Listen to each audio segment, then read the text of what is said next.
Assalamu alaykum hörmətli görürmənlər.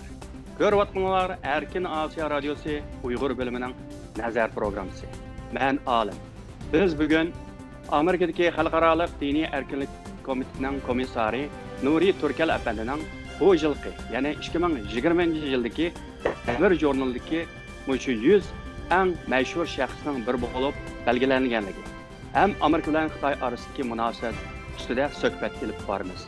Biz bu munosabat bilan Amerikadagi Xalqaralıq Dini Erkinlik Komitetining komissari Nuri Turkel əfənd, Dünya Uyğur Qurultayının rəisi Dolqun Eysa əfənd, shundaqla Dünya Uyğur Qurultayının İcraiya Komiteti rəisi Ömer Qanat əfəndilərini biz bu söhbətə alayid təklif qildıq. Söhbətimizə xoş gəldinglar. Hoş bulduk. Rahmet. Köp rahmet. Bunda olsa Nuri Turkel əfəndim aldı bilan mübarək olsun. Birgi bolsun. Bunda olsa birinci sualni sizdan başlay. Siz yani bu Devir jurnalidagi hamda bu yilki 100 eng ta'siri kuchli shaxs bo'lib baholangandan keyin siz bu xabarni anglagandan keyin dastlabda sizda qanday bir tuyg'u paydo bo'ldi? Aldı bilan shu ekran oldida o'tirgan mening 3 septishim, 3 do'stimga rahmat aytishdan başlashim kerak. Mush to'rtimiz birga xizmat qilayotgani yillar o'tib ketdi. Az deganda 15 yil oldu. Şu 15 yil jarayonida ma'naviy, aqliy ve ro'yiyatin medet veriş, yardım qilishdan bu Uyg'ur xalqining muqaddas milliy harakatini ishlab bugungi kunga keldik. Endi bu yilda ikki cho'ng mening Uyg'ur siyosiy hayotimda ikki cho'ng voqea bo'ldi. Birinchisidan da bizning sabdishimiz barmoq izi bor. Yani bu ikkinchi qitimqi bu sharaf sahnasida o'rin berishimizga bu Dünya Uyghur Qurultayı'nın rəhbəri bizning do'stimiz Dolqun Eysa'nın barmaq izlari bor. Yani bir yerdə Ömer Qanatqa kongresga rasmiy tanışdığını, Dolqun Eysa'nın shundaq bir minbarda samimiy yurak so'zi bilan xalqaro taqdim qilgani uchun men shaxsan do'st va sabdash bo'lish salohiyatim bilan bu do'stimizga rahmat aytaman. Hem de sizga rahmat aytaman. Bu yolg'iz otning ishidan chiqmaydi degan so'z bor. Vatan millat xizmatini yolg'iz qiladigan ish emas. İngilizce teamwork deydi. We're family. Biz bir aile ve team. Endi ben qanday his tuyg'uda oldu deseniz, mende bir açık iş doğagandek his tuyg'u oldu. Tabii bu bir şeref meselesi. Dünyada 7.8 milyon nüfus var. 2020 yılındaki. Yani 7.8 milyon adamın içindeki 100 adamın içine kiriş. Biz hürmet kıladığan, nefretlendiğin adamlar var list bozumu.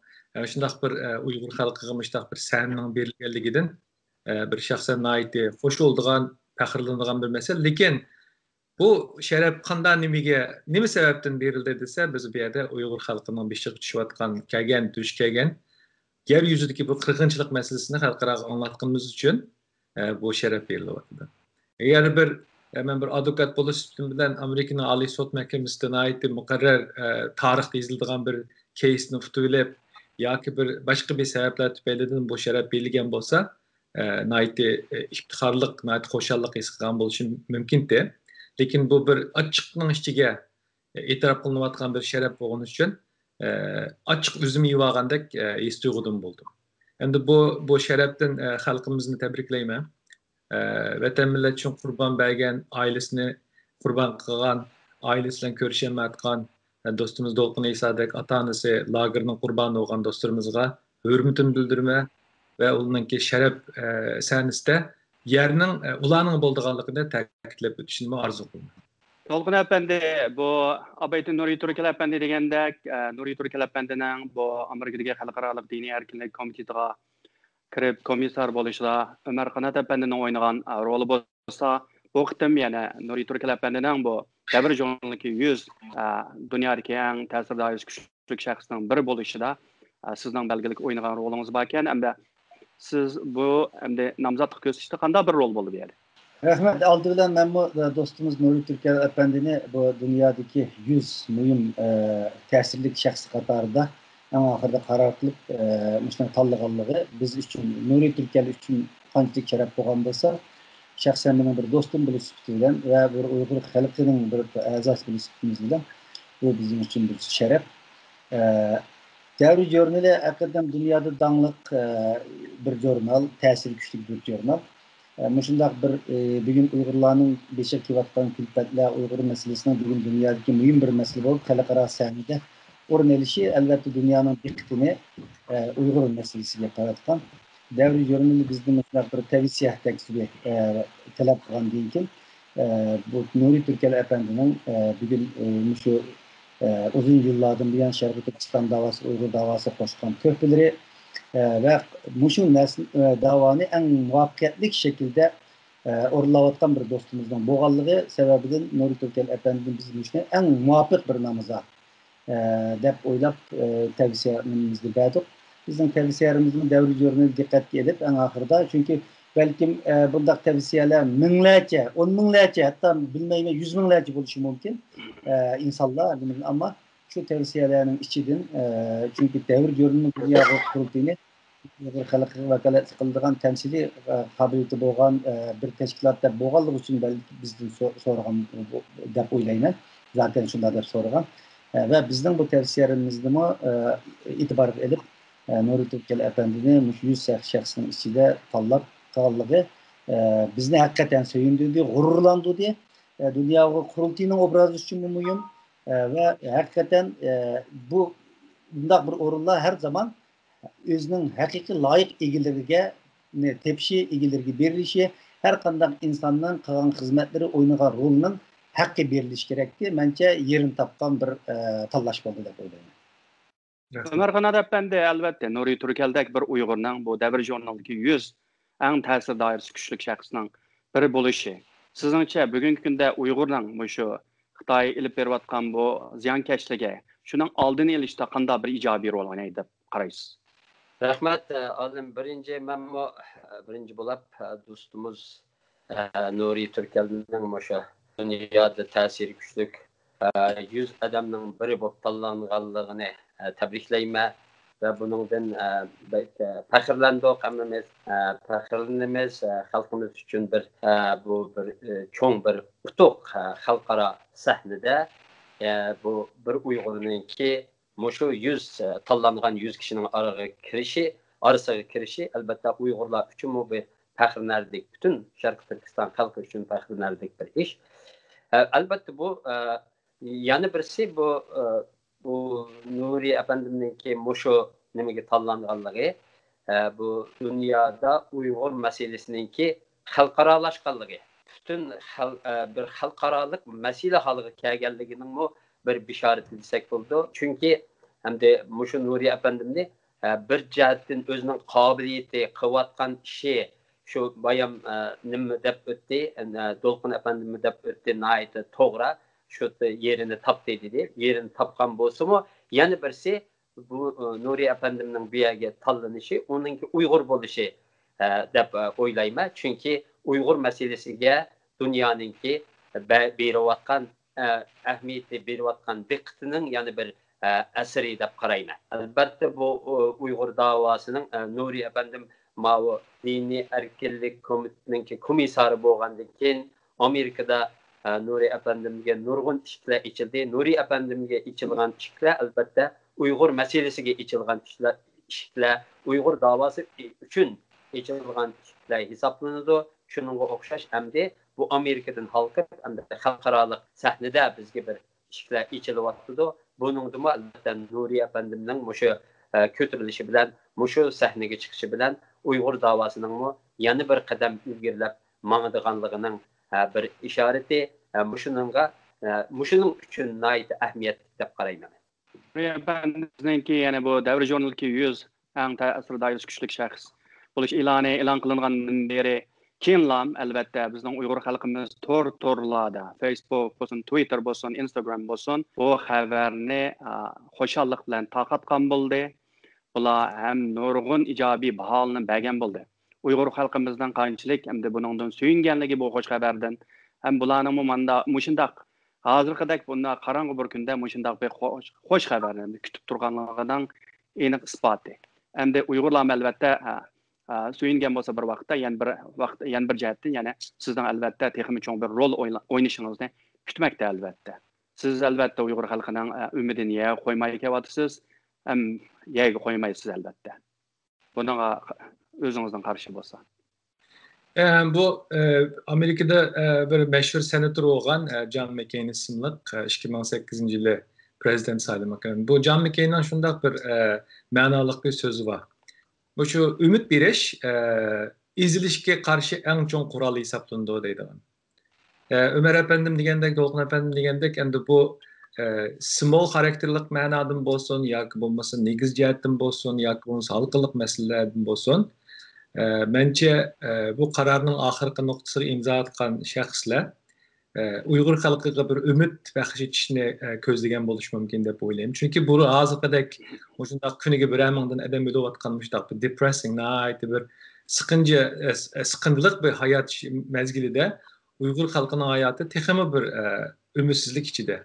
Endi bu ümitlik his tuyg'uda tutib turishning o'zimi bir siyosiy harakat bo'lsin ya bir millatning mavjudiyatini saqlashda nihoyatda cho'ng unumli bir rol.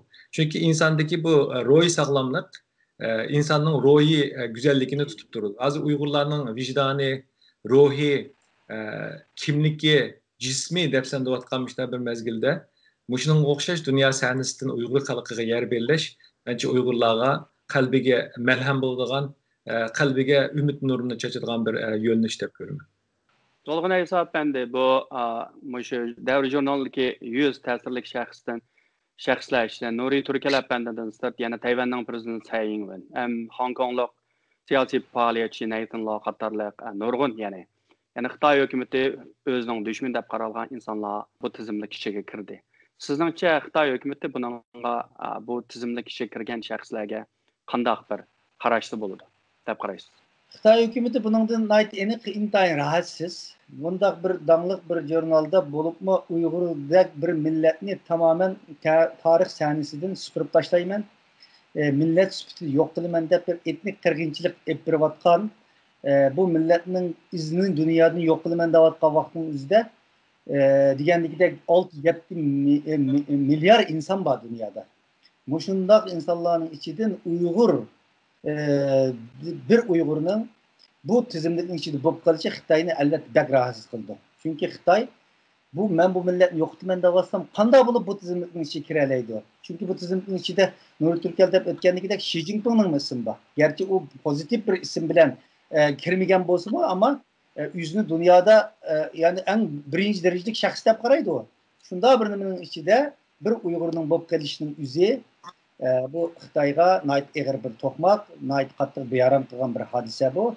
Ondan keyin Tayvanning prezidentining bo'lishi, Hong Kongluk aktivist Nathan Law'ning bo'lishi, bularning hammasi Xitoyning, ya'ni Xitoy tushini buzayotgan. Ya'ni Xitoyga nisbatan ig'ir bir zarba va demak dunyoning Xitoyning deganidek bu Hong Konglik demokratik harakatni yo'q qilaman degan irodasining dünya tarafından qabul qilmaydigan bir ish bo'lganligini, Tayvanning mustaqilligining tahdid uchrayotganligi, Uyg'urning milliy kimligining mavjudligining tahdid uchrayotganligining shunday bir og'ir vaziyatda dunyoga buningga ilgi chiqayotganligini, demak Xitoyning bu maqsadlarini ishga oshirolmaydiganligini, dunyoning buni jim turmaydiganligiga berilgan bir signal bu.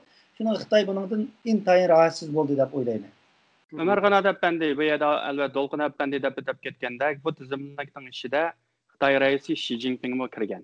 Albatta bu yerda Nuri Turkel Efendi bo'lsin, Tayvanning prezidenti Tsai Ing-wen yoki Hong Konglik faoliyatchi Nathan Law bo'lsin, bular albatta insoniyatga bir ijobiy bir rol o'ynab, bir insoniyatga yaxshilik akaganlik uchun bu tizimlikka kirdi. Sizningcha bu Xi Jinping buningga qanday bir ta'sir ilib kelganlik uchun o tizimda kirib qoldi deb o'ylaysiz? Endi uning da qanday kirib qolganligini biz albatta biz qanday baho bilan u yerga kirdi bilmaymiz. Albatta u Xi Jinping mo Xitoyda bir cho'ng o'zgarishlarni olib keldi. U o'zgarish albatta pozitiv va ijobiy o'zgarishlar emas, butunlay salbiy o'zgarishlar bo'ldi.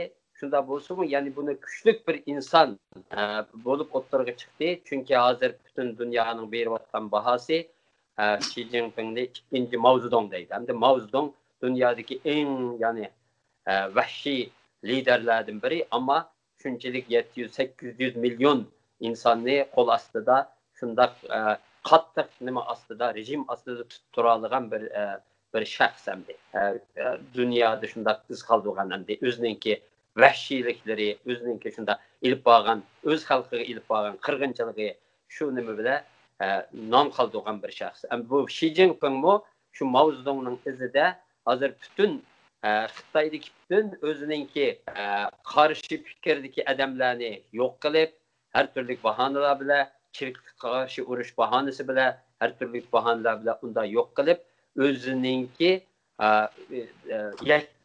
kuchini tiklagan bir shaxs hozir hamma nima Xi Jinpingdan so'rildi albatta shu butun Xitoyni hozir 1 milyard 400 milyon nüfusu bo'lgan bir davlatni mushundaq qattiq bir qo'lliq bilan boshqarayotgan bir rahbar deb shuning uchun berilgan bo'lishi mumkin. Albatta uning nomi tarixda yaxshi ish qilgan insonlar orasida emas, balki eng razil shaxslar orasida aslanadi. Shundaq aslanadigan bir shaxs.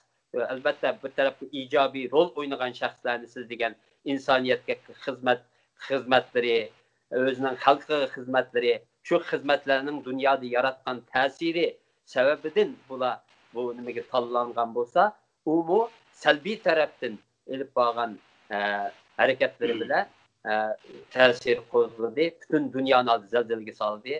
Butun dunyo hozir Xitoyninki bir vahshiy bir kuch, ya'ni tajovuzchi bir kuch bo'lib chiqayotganligini sezib, hammasi bir vahima ichida buningga qarshi bir harakat qo'zg'aldi. Bo'lib Uyg'ur xalqiga, Uyg'urlarga, Sharqiy Turkiston xalqiga ilib borgan qirg'inchiligi butun dunyoni bir kuchdi bundacha aytgan chog'da. Demakki, mushu asrda mushundaq o'zining qo'l ostidagi xalqqa mushundaq bir zulm qilayotgan bir rahbarning agar bu qo'shnilariga, boshqa dunyoga bo'lgan ko'z qarashi, bu boshqa bo'lgan siyosat qandoq bo'ldi degan nima hamma dunyoni kuchdi desak bo'ladi. Va shuning uchun bu salbiy tarafdan bir rol o'ynadi. Shuningga tanlangan bo'lishi mumkin. Ya'ni salbiy rol o'ynadi. Nuriy Turkal apandi, endi bu haftadan yoqi bo'lgan Uyg'urlar munosabatlik xalqarалық мәселелер нұрғын болды мәселен.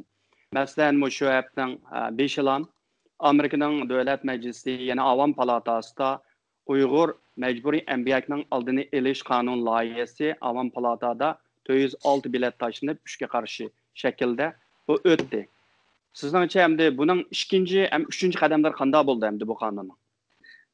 Amerikada hozir davom qilayotgan agar vaqt ko'rsatish sharoitlar va boshqa so'zlab berish mumkin.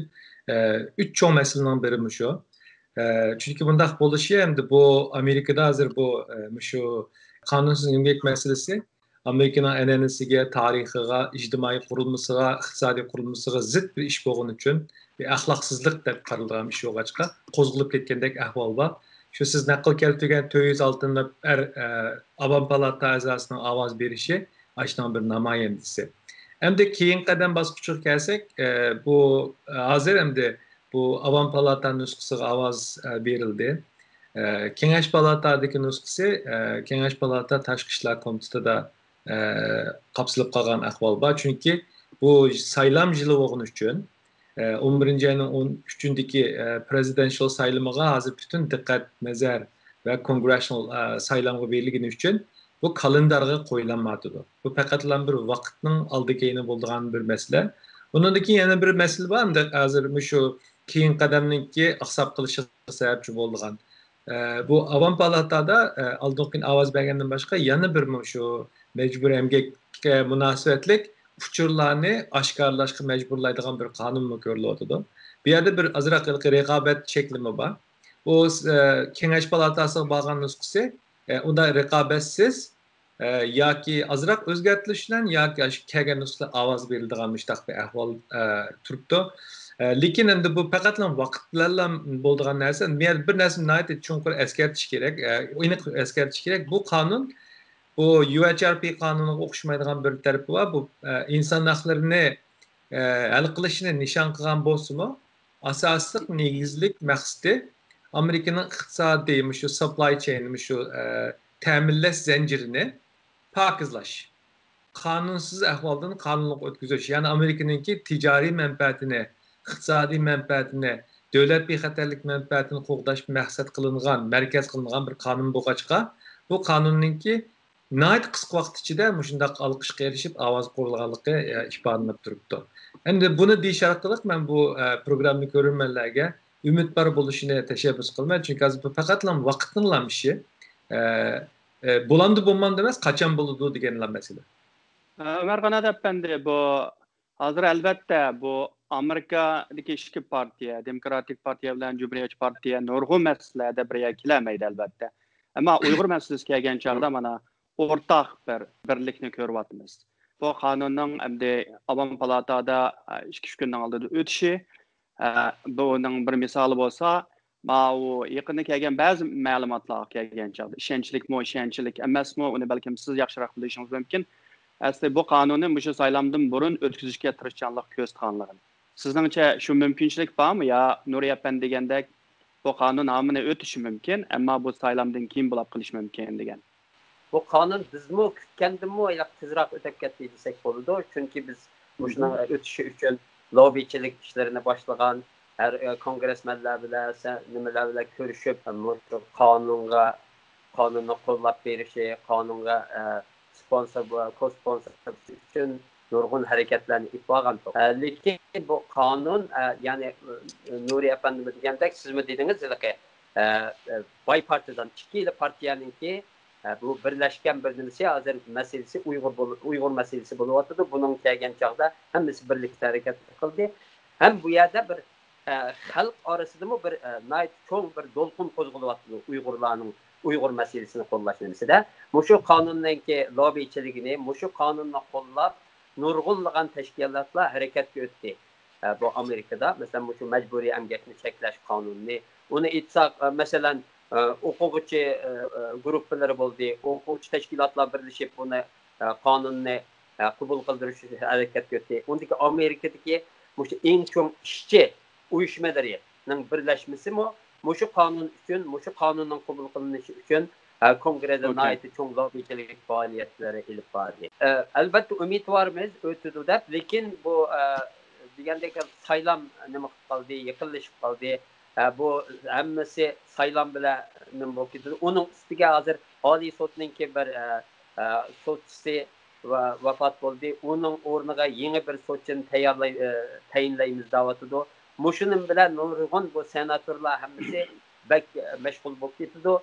Şunun için elbette ümit varımız, ötüdü de ümit kılımız. Onun için naiti çok hareketlerini başladı.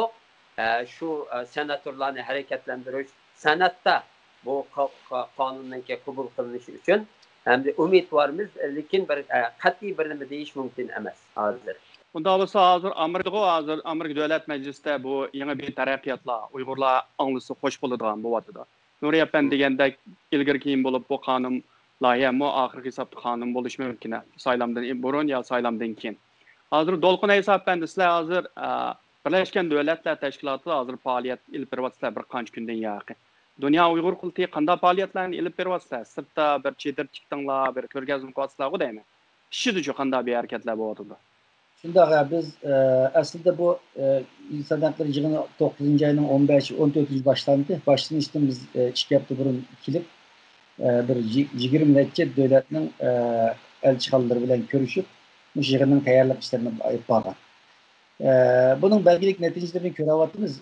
Çünkü 6. ayda o kesellik Xitay virüsü sebep bilen biz bir yerde sayahat çekilmeler boğaçka o İnsan Hakları Yığını video arkalık boğantı. Mesela başlar Ali Komiser Uygur meselesini tilgama ötep ketken. Bu bizim ait köngülümüzde gaş kılgan bir meselekti. Biz bunun için küçüdük. Bu kadar devletlerle öğlen kıldık. Ofis bilen alaklaştık Ali Komiserliğine. Bu kadar içilişlimisi de Uygur meselesine sözlep öttü ve yani beriş Şerif Türkistan'ın tekşürüş arzusunu yeni bir kadın oturup koygan oldu. Bugün bizim programı müdürümüz Zümrüt Hanım Birleşken Devletler Teşkilatı'da bir yarım minutlık bir söz hakkı edip Uygur meselesi mecburen yetmesinleri olsun, tatık olsun, İslam meselelerice meselini oturup koyup öttü. Onundan başka yani bir qancha xalqaro tashkilotlarni o'tirib qo'ydi. Demek Birleşken Devletler Teşkilatı'nın işçiliği yani 6. aydaki qarg'a vaqtimizda 44. qatimizning qarg'an chaqda bu qatim yaxshi bir natijalar, yaxshi bir ovozlar chiqyapti.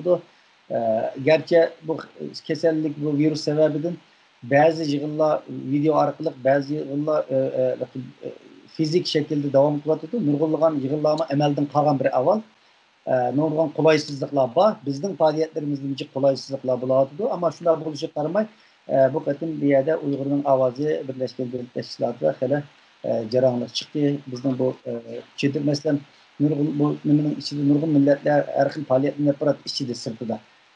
Jenevaning saqchilari sirtida boshqa chedirib qurdigan bizga o'xshash faoliyat qilgan namoyishlarni qilganlarga bu kesin çünkü Ceneve'nin hazır kızıl rayon ilan kılıp xatarlik rayonda ilan kılan. Şunun için ama biz cık sözleştik sakçılar bilen kıpırıp en ahırda burunqıda yoğun 80 kvadrat metrlik bulmuşu mu onun yerimide 3'ten 1'dek çedir kuruş imkaniyetimiz buldu. Bu cık matbuatlarının xadimlarının dikkatlerini kozladı. Undaq bolsa Nuri Efendi, bu Amerika'nın prezidenti Donald Trump bu qitimqi Birleşken Devletler Teşkilatı umumiy yig'iniga yani Aqsaray turib söz qilgan bo'ldi. Bu so'zda asosan Xitoyni ayblashdan boshqa bo'libmi Xitoydagi shu vabani dunyoga tarqatganlik uchun alohida ayblashdan sip, yana Xitoy bu ethnic cleansing, ya'ni etnik tozalash ilib beryapti deb o'tib ketdi. Bu jumlani sizningcha qanday tushunish kerak? Ben abay ta'kidlagandek Amerika hukumatida hozir 3 turlik markaziy xizmat bo'lyapti. Amerika hükümeti abay biz söhbet ötküzgen bu kanuni meseleden başka bu memuri organlarda mı iki mühim nesine ait izchil yapıyordu. Birincisi bu şu ammaviy sorunlarda Xitoyni tanqid qilishdan başka dünya jamoatchiligini to'g'ri tarafga o'tishga tashabbus qilish. Buni ko'ryapmiz. Germaniya azroq yumshatdi, Angliya azroq gap qilishga boshladi, Fransiyadan tortib. Tabii ki bizning o Yevropada faoliyat qilayotgan qurultay o'xshash tashkilotimizninki rolimi cho'ng. Bularni tashabbusni qilyapti. Bu bir tarafi, public diplomacy ig'ir salmoqda ilib beryapti. İkincisi bu Sharq Turkistonda Uyg'ur xalqiga bo'layotgan bu qirg'inchilikni nima deb atash? Qaysi so'z kelimesini ishlatish? Bu ben endi ba'zi suhbatlarga daxil bo'lganim uchun buning qanday jiddiy bo'layotganligini ko'rib ko'rdim va anladim. Hazır bu hükümetin işki, mesela Tashqi ishlar ministrining qonun bölümü, urush jinoyatchilariga mas'ul bölümü, Amerika White House Aqsarayninki davlat bexatarlik komissiyasi ve ma'lum organlar bu qaysi terimini ishlatish to'g'risida nihoyatda jiddiy bir muloyiza taroziga selish, yakun chiqarish bo'lyapti. Bu yerda 3 ism mavjud. Bu birincisi genocide, qirg'inchilik, milliy qirg'inchilik. Ondan keyin crime against humanity var, insaniyet karşı cinayet. Ondan keyin üçüncüsü ethnic cleansing, bu etnik tozalash meselesi. Yani bu üç kelimenin qaysini qo'llanish yanıla faqatlam vaqt meselesi. Buni üçünün birisi şu Sharq Turkistondagi vaziyatga qo'llanilgan bir kelime bo'lgan ahvol ko'rilyapti. Endi buni nimishqa öndörgendeklam hatta ba'zi bizningki himayişlerimiz, hatta Uygurlarning işiki bazı faaliyetçiler derhal işletiş gerek, işletmede de tanqid uçratgan bir kelim var genocide. Bunu demek asan. Genocide degenden keyin bunun arkadan hareket oluş gerek. Bu genocide degen kelimni qo'llangandan keyin hareket bo'lmagan ahvol bo'lgan ahvoldan ko'proq. Buni simol xarakterlik deb qo'yaplar. Bunun arkadan bunun jinoiy mas'uliyatini surishti qilmaydigan ish bo'lsa, uningki masalaning negizini hal qilgan olmaydi. Endi Trump hukumati mushu meselelerinin her türlü salmaklarına ait estayidlikle qarab, kanun mesleğçilerininki mesleğeti qarab, diplomatlarının dünya vaziyetiga berayotgan vaziyeti qarab ve en mühimi bu hazır Uygurlarning beşiq qilayotgan mushkulbatni qaysi kelime en to'g'ri ifodalaydi degan narsa ketyapti. Endi hozir sizning xabaringiz bo'lgandek Amerikada az deganda 3-4 organdan insaniyet karşı cinayet degen kelimni işletyapmiz. Mesela bizniki işletiyordu, Kongressdan CCC'ni işletiyordu, yaqinda siz nutq so'zlagan bu Holocaust Museum'da shuni işletiyordu. Ondan keyin President Trump bu ethnic cleansing diye isimni qo'llandi. Qandaq bo'lishidan qat'iy nazar bu isimni qo'llandi deb Uyg'urlar tabi bir memnuniyat his qiladi, lekin bu kulfatninki ma'lum yo'l, ma'lum usul bilan hal qilinishi kerak. Agar insoniyatga qarshi jinoyat deb atalsa, buni xalqaro jinoiy ishlar sud mahkamasidan ko'rib chiqish kerak. Bu UN'ga bog'liq bir organ bo'lgani uchun Dolqin efendi bunday yaxshi biladi. UN Xitoyning yanchuqidagi bir tashkilot. Hozirgacha UN'ningki bosh sekretari Uyg'urlar to'g'riliq, garchi UN'ningki chartersida inson haqlarini qo'llash, asosiy qo'llash, mudofaa qilish, targ'ib qilish eng asosiy qurilish maqsadi bo'lsa-mu, bugun qadar inja chiqamadi. Yani mushundaq bir ahvolda bu ICC'ning qo'li qolsa, yana Xitoylar buningda qozongan bo'ldi. Endi oxirida Trump efendim degan bu ethnic cleansing meselesi başka türlü hal qilingan mesele. Bu yerdan ikki sot va ICJ, International Court of Justice, and ICC, International Criminal Court. Mush ikkisi hal bo'lgan narsa. Lekin bir Amerikan vatandaş bo'lib bilan bir Amerika hukumatining xodim bo'lib bilan ben shuni bu ko'rinmalarga deyishni xohlayman. Bu mesele nayt jiddiy ko'rilyotdi. Ya bu şekilde ya o şekilde ahire buna bir isim qo'yildi. Dolqin Aysa efendi, bu elbette Amerika hükümeti bu Uygurlar meselesi kelgan chaqna ait qattiqlik bilan Xitoy hukumatiga qarshi turyapti. Endi bu yerda bizmi Birlashgan Davlatlar Tashkilotini hozir sizlar shu yerda turib faoliyat olib beryapsizlar. Bu yerda xeyli bir sadolar chiqyapti. Masalan, bu BDT'ning bu qitim qiyig'ining boshlanishi bilan o kishilik huquq oliy komissari Michelle Bachelet xonimi Uyg'ur masalasi ko'ngil bo'lganligini, Şixanistan Xitoy hukumati bilan jiddiy yana shu Uyg'ur rayonini ziyorat qilish ustida suhbat ilib berayotganligini bildirdi. Uningdan sirt Fransiyaning prezidenti Emmanuel Macron umo BDT'dagi yig'inda bu xalqaro jamiyat bu Xinjiangga, ya'ni Uyg'ur rayoniga alohida bir tashkilni bir guruh avatib tekshirish kerak degan bu narsalarni o'tirib qo'yibdi. Xitoy hukumatining maydoni bo'lsa, albatta bizning ichki ishimizga aralashsanlar bo'lmaydi deydi bir tarafdan. Yani bir tarafdan biz sizlarni taklif qilamiz, o'zinglar ko'rib chiqasanglar bo'ldi deyapti. Sizningcha agar Xitoy hukumati Birlashgan Davlatlar Tashkilotini bo'lsin, Amerika Yevropalarni vakillarini bo'lsin, agar bizning vatanga berib tekshirishga yo'l qo'ysa, sizningcha bular berib vatandagi hozirgi Uyg'urlarga qaratilgan qattiq bostirishning haqiqiy mohiyatini ko'rib chiqish mumkinmi? Bu qıtımki başlar xanımninki ben Şərq Türkistan'a barıman tekşürmen digini ve ya ki bulmasın Avrupa İttifakı'nın Xitay hükümetinin talep kılışı bu tuncu qıtımlık iş emas. Bunu 2019 yılda mu oturup koyup kelgen. Xitay hükümeti şu vaktimizde boludu, karşıladı biz kelsene boldu diye. Bir yerde bu devletler bilüdü.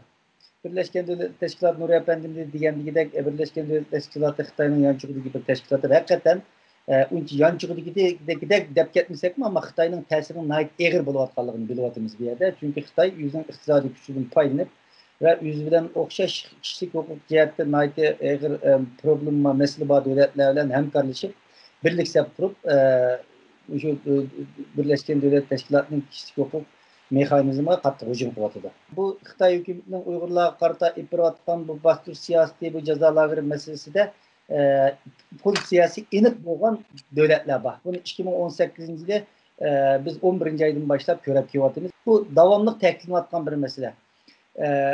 Xitoymi buni dastlabkidan yo'q dedi, keling marhamat ko'rang dedi, ammo amalga oshmadi. Buning bir qancha sabablari bor. Ya'ni Xitoy o'yin o'ynayotgan sabablar bor, ammo muhim sabablarning birisi bu davlatlar Yevropa İttifakı bo'lsin, Birleşken Devletler Teşkilatı'nın bo'lsin, Xitoy belgilab bergan program bo'yicha emas, o'zlarimiz xalqqa yerlerini ko'rishimiz kerak. Biz o'zimizning kun tartibi bo'yicha harakat qilish erkinligimiz bo'lishi kerak deb mush masalada kelishmayapti. Menimcha bu ziyoratmi amalga oshish ehtimoli to'van. Chunki Xitoy hech bir qachon mayli Yevropa İttifakı'nın diplomatlaridan bo'lsin va yoki Birleşken Devletler Teşkilatı'nın mustaqil tadqiqotchilarining bo'lsin yo oliy komissarning bo'lsin ziyoratida xalqqa yerga berib xalqqa yan tekshirgin deydigan jasoratni ko'rsatmaydi. Chunki Xitoy hükümeti bu kamplarda bu cinayetinin bir kısmını yushiralaydi. Hozirgacha ifade bir kısım teşviqat propaganda maqsadlik muxbirlarni apadi bir kısım devletlerinin diplomatlarını apadi o'zi tayyorlagan maydonlarni ziyorat qilish orqali ularning eg'izini yapgan bo'ldi. Ama Bunu talep kılatkan devletler, onda Xitayning tayyorlagan kun tartibi ma'qul deydigan devletler bo'lmaganligi uchun mushu masalada fikr birlik kelinmay amalga oshmaydi hozirgacha. Şunu bu qatimki bu narsamo yana bir qatimliq bu devletlarning o'tirib qo'yishi, Xitoyning yana çünkü bunda bir sharoitning o'zida Birleşken Devletler Teşkilatı'na a'zo Yevropa bilan Amerika bilan munosabat yiriklashgan avvalning ustimi Yevropa devletleri bilan net 100 milyar dolarlık ticareti bulayotgan bir devlet qilib çatığım yok mening ishim degan bilan ama aşna yirching yerkega vaqtimizda yo'q ruxsat qilmayman deyanmaydi. Bu qurollarning bir qismini hech bo'lmasa ma'qul deyish majburiyati bor. Diplomatiya nazokati bo'yicha bo'lsa-mu, shuningga bu besimlarda Xitoy haqiqatan qattiq bir besim ustida aslida hozir. Bu bir qancha million odamni solab qo'yib, buni bir kundan qo'yib yetanmaydi, darhalla mamini ozod qilolmaydi. Shuningga buni qanday betaraf qilishni bilmay, yangidan yaqinda vatandan kelgan ma'lumotlarda kitobxonlarga Uyg'ur nimadan qilib ba'zi yerlarni hozir o'ngshashtirishib, chet eldan kelib qolsa, yag'an bir maydon, bir teatr yasayotganligi, endi bizmi buni ko'rishimiz, da'vatimiz bu devletlermi biludi onu. Şununla bence bu mu bir yakın pat arada emelge aşmaydı çünkü bu devletler yüzden programımızda makul dısı vardı. Bu mesela bu devletlerin suistimal kıldıklarını bilgenlik için hazırlıkça emelge aşmagan bu ziyaretle. Ömer Kanat Efendi, bu Xitay hükümeti elbette bir taraftan işki işimiz qarlaşmaysılar deb, yani bir taraftan yağan rastladım olsa Arap ellerinin diplomatlarını teklif kılgan bir şaraitda Xitayning tashqi ishlar ministri Wang Yi o'tgan oyda Yevropani ziyorat qilib 5-6 davlatni. Shu vaqtda Uyg'urlar to'g'risida masala kelgan chog'da Wang Yi so'zida bu tarbiyalash markazidagi hamma o'quvchilar maktab bitirib, o'zi yaxshi ko'rgan xizmatlarni tepib ketdi dedi. Ya'ni bu taqdoq bu lagerlarni degan. Ammo Avstraliya strategik siyosat tadqiqot instituti şu Perşembe günü nait Uyg'urlar to'g'risida bir cho'ng doklad e'lon qilib, bu yerda 380 dan ortiq lagerning taki 2019-yilgacha kengayotganligini o'ttirib qo'ydi. Sizningcha Xitoy hukumati Wang Yiga o'xshash Xitoyning tashqi ishlar ministrligi bu lagerlar taqaldi, bu hamma o'quvchilar maktab bitirib yaxshi yerda xizmat tepatdi deb o'zining mush safsatasini davomli xalqaroga bundaq bir sharoitni tanlandi. Menimcha tanımaydı deb o'ylayman, chunki Xitoyninki niyati hammasi oshkora bo'ldi. Chunki Xitoyning niyati hatto u lagerdagi insonlarni qo'yib berish emas, ularni qo'yib berdi, maktab tugatdi deb ularni majburiy emgakka selish uchun boshqa korxonalarga, zavodlarga, har qaysi bizning vatan ichidagi Sharq Turkistondagi, hatto Xitoyning ichki rayonlaridagi zavodlarga yo'tkab, bularni qul ish chiqib ishlatish, şu şekilde bularni 24 saat kontrol altında tutuş orqali montaj etgan chog'da bir turmadan yana bir turmaga yo'tkash nimasi bo'ldi. Buni dunyo buni bildi. Ham bu nayti tadqiqotchilar tarafidan o'tirib qo'yildi. Allaqachon dunyo Xitoyninki niyatiningki u emasligini bildirdi. Buningga yana qo'shimcha siz degandek bu ASP'ninki Australia Strategic Policy Institute'ninki bu doklati bu mu bir nayti bir cho'ng nimani oshkorladi. Yani demek ki Xitoy hukumati gerçi o'zi shu sapsati bilan biz bularni qo'yib berdik deyotgan bo'lsa-mu, lagerlarni taqdiq deyotgan bo'lsa-mu, bular taqalmay, aksincha bularninki naiti kengayotganligi. Kundan kunga bularninki yengilarining yasalib, hatto ko'nalarining kengaytirilib, yengilarining yasalayotganligini o'tirib qo'ydi. Ham shu betaraf tadqiqotchilarning, institutlarning mushundaq Xitoyning o'zininki hujjatlariga, anandikende sunniy amron elingan rasmlarga, nimalarga asosan Xitoy hukumatining hukumat xodimlarining bayonotlariga asosan mushunda tayyorlab chiqqan mushunda dokladlari Xitoyninki butun mushu da'vatgan gaplarining hammasini allaqachon churitib bo'ldi deb o'ylayman. Buningga dunyo tesh tumaydi, dunyo buningga ishonmaydi. Chunki ishonish uchun ularni u nimani ko'rish kerak. Shuningga dunyoda buningga qarshi kundan kunga norozilik, kundan kunga qarshilik harakatlari kuchayyotdi. Bizni qo'shal qilayotgan nima? Hükümetler hareketga o'tyapti, asta-asta mesela Avrupa'da Angliya mesela yana bir merkez bo'ldi mandaç etgan çağda Uyg'urlarninki musha huquqini qo'llash uchun Xitoy qarshi bir merkezlerning biriga aylandi. Germaniya mu shunda hareketler bo'lyapti. Fransiyaning prezidentining nima so'zini angladik. Demak ki bunun sırtında hükümetlerinin nimelerinin sırtında bu xalqlar arasında mı naytı çoğun bir hareket qo'zg'alish var hazır. Şunun için Xitoy bununki qanchalik Xitoyga besim bo'layotganligi oshkora. Şu besimde sebebinden Xitoy u taraf bu tarafga tashqi ishlar ministrini Yang Jiechi'ni o taraf bu tarafga chaptırıp özünü aqlashga, özünü tushuntirishga tirishyapti. Bu yani demek ki Xitoyga bo'lgan besim kundan kunga eshiyotidu. Muşu besimler arkalık ahire Xitoy bir çekiniz deb o'ylayman men. Nuri Turkal efendi, bu Xitoy hukumatining muşu musulmon davlatlarga, O'rta Sharq davlatlarga, Afrika qolgan davlatlarga tashviq qilayotganini hech vaqtdan yo'qi. Bizda bunday bir masala yo'q. Uyg'urlar xo'shal xo'ram yashayotdi, mechtlari ochiq. Mana ko'ringlar, Uyg'urlar degan kunlik ochiq chiqib usul o'ynaydi deb.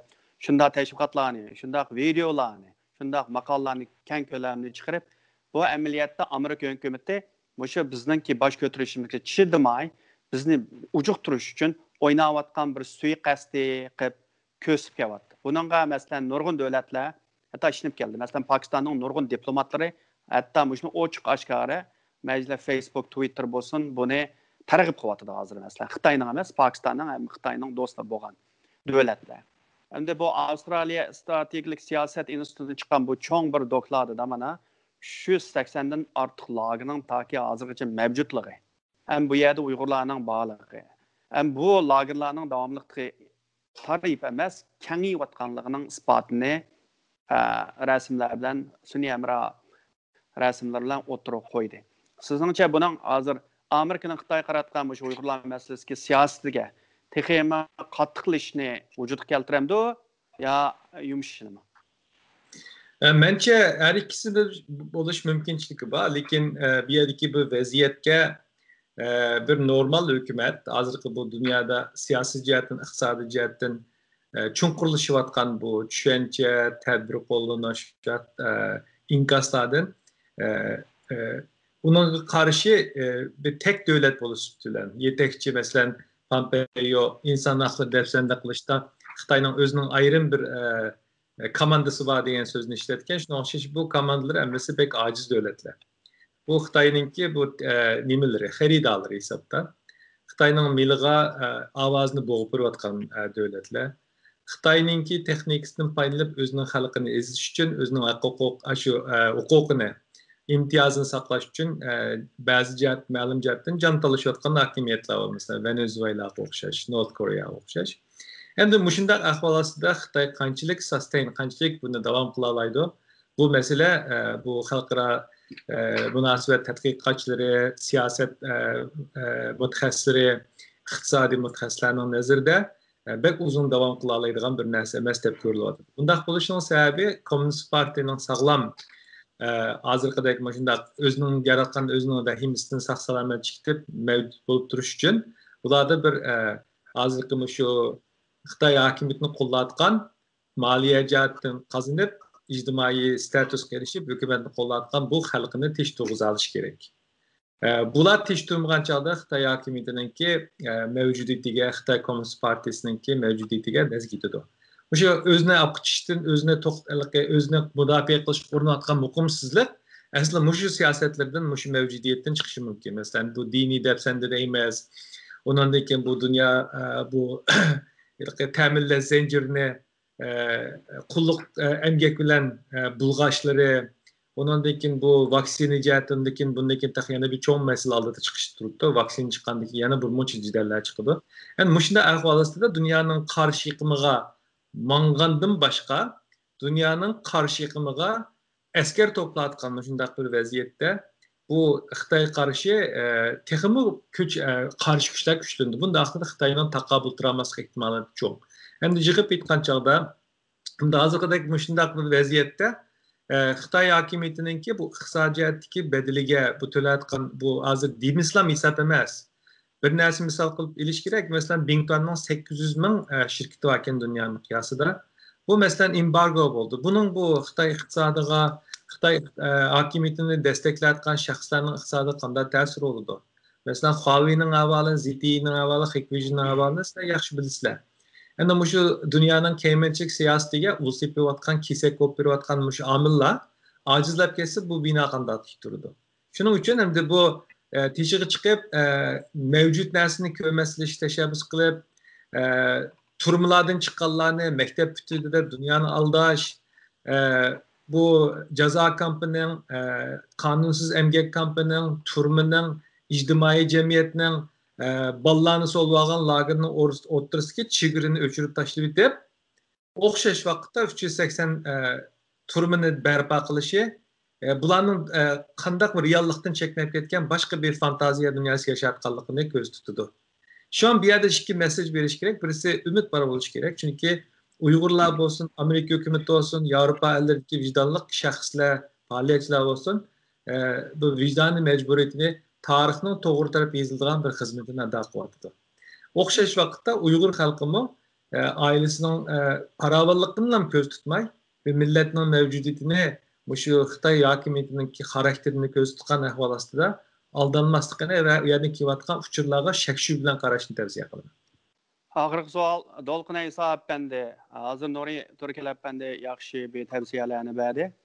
Amma ta ki bugünküçə məsələn Avstraliya Strategilik Siyaset İnstitutunun çıxarğan dokladında aniq bu 380 lager. Ta ki bu Xitay hökuməti ötən ilgacha bu lagerlarni kengaytib atqanlığı. Bu kengaydi degan albatta qadam tutuldu, sollandı. Ya kesildi degan gap. Bu azaydı degan gap emas. Bu. Amma 2017 yılının 5'inden başlap Xitay hökuməti bu lagerlarni qurub, hazır 1 milyondan 3 milyongacha yoki undan jiq bo'lishi mumkin, az bo'lishi mumkin. Uyg'ur, Qozoq, Qirg'iz qatorliq yerlik millatlarni bu lagerlarga sağgandan beri. Gerçi bir qism Uyg'urlar, Qozoqlar chatga chiqib o'zining urug' tuqqanlari, ota-onalarining ahvolini to'g'risa guvohlik bergan bo'lsa-mu, ya'ni mutlaq ko'p qism insonlar hozirgacha jim turib oldi. Nurg'unlarning nazarida hozir bu Amerika aralashib, Yevropa aralashib, aytgan Xitoy qo'yib o'tadi. Men jim tutsam bu ish masala hal bo'ladi deb o'yladi. Ammo bu chiqqan yangi doklad aniqki bu masala hal bo'lish tarafdori emas, u tarafga qarab mang'an yo'q. Amaliyotda bu texmi uzunga davomlashganligi aniqligi bo'ladi. Yan bir jihatdan nurg'un Uyg'urlarimiz taki shu urug' tuqqanlari ya lagerda o'lim xabari chiqqanda, ya lagerda 15-20 yil ya 30 yil kesilib turmaga olib chiqqandan keyin, andan keyin mening akamni kesibdi, dadam tugab ketibdi degandek kechikib turib, andan keyin guvohlik berdi. Shunaqa bugungi kunda siz shu gerçi ata-onasi urug' tuqqanlari ya ayollari, bolalari mush lagerlarga kirib ketgan. Taki bugungacha jim turib olgan Uyg'urlarga siz qanday bir tavsiya bersiz? Nurg'unlagan Uyg'urlar bir mezgil Xitoydan yanada marhamat kutib, o'zining urug' tuqqanlarining akirib ketganligini, aloqa qilmaganligini bilib turib, xili uzungacha sukutni tanladi.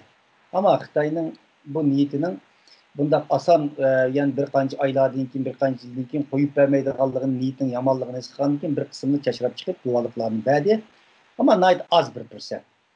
Keyingi vaqtlarda dunyoning besimlari bilan bir qism oilalarni o'zining tuqqanlariga sirtdagi guvohlik berganlar bilan ko'rishtirib, peshqadam qilgandan keyin bir qismlar yana yo'qolib ketdi.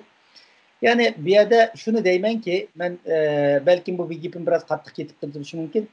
Butun dunyo hozir Uyg'urlar bilan bir safda. Ya'ni vijdoni bor insonlarni deyman, vijdoni bor.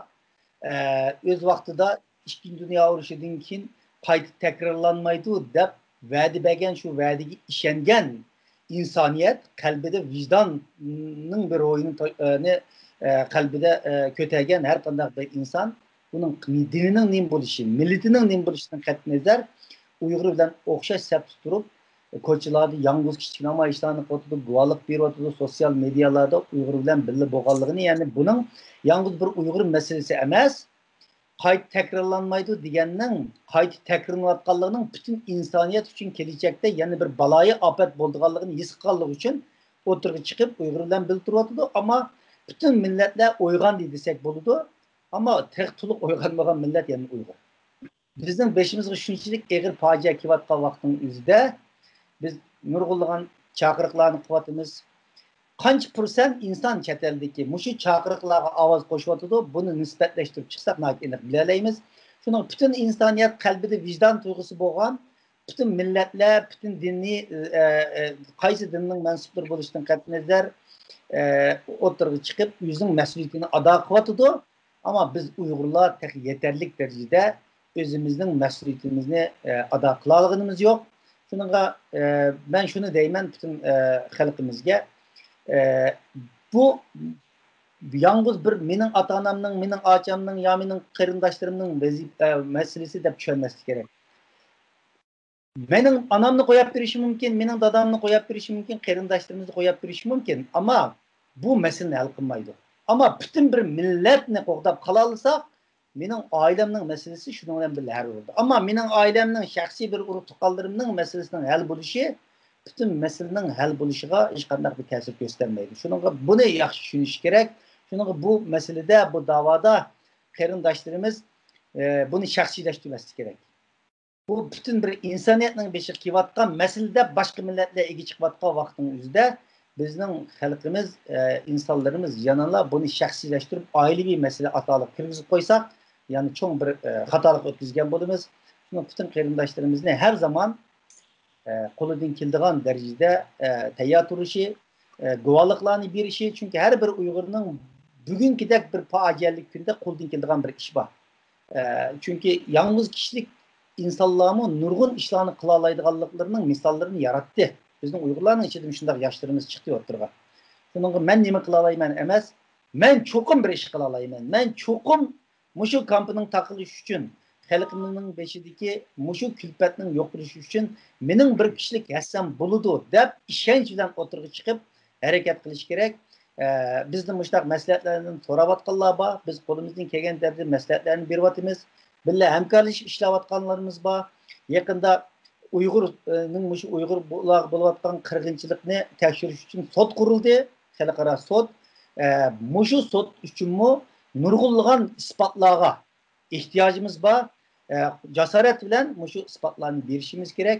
Shuning bütün vatandaşlarimizni o'zimizning shaxsiyatidan biraz voz kechib, umuman bir insoniyatga bo'layotgan bir jinoyat, bir millatning yo'q bo'lishi qatta bo'layotgan bir jinoyat deb bilib harakat qilish kerak deb o'ylayman. Bundan sonra rahmet, Nuri Türkel Efendi, Dolqun Eysa Efendi, Ömer Kanat Efendi bugünkü bu söhbətə qatnashmagan aldı.